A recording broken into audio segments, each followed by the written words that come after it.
And this morning we are live right here at the Campbelltown Community Park, and this was really in the path of the storm. Yeah, and it's amazing when you think about how much damage was done to this area, but how here we sit 20 years later and everything's rebuilt. It's a beautiful morning out here. Yeah, and I sat down with a man named Pat Quigley.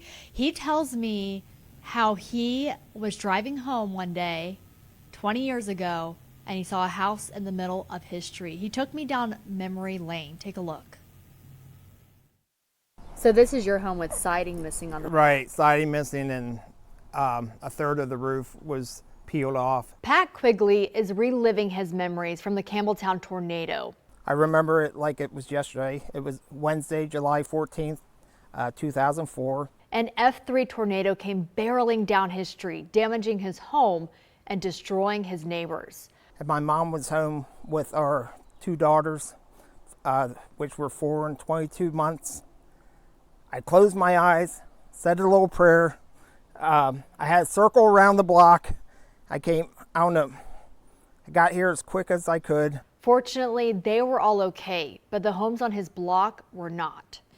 Quigley tells me you could see the path of the tornado based on the destruction. It passed through between these two homes behind me, destroying the tan one. And then it came this way. It hit both of the homes next to his, missed his home, and then it kept on going.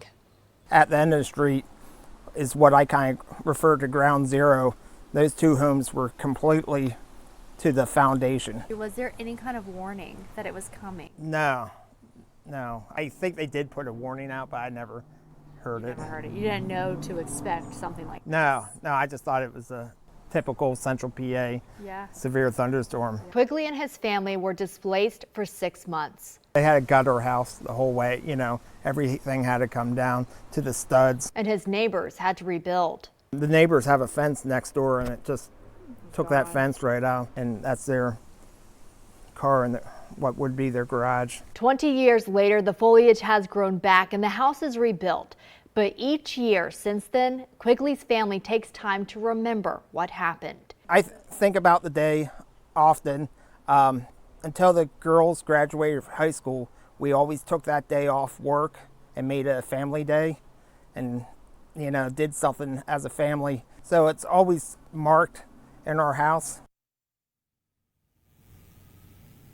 And Quigley tells me that one of the reasons that he took off work and he and his wife decided to make it a good day is because they wanted to turn something negative, something scary to a 4-year-old and a 22-month-old and make it something positive. So they would go for pizza, or they would go mini golfing, or they'd just head to the Jersey Shore. So until the girls graduated high school, they would do that every year on July 14th.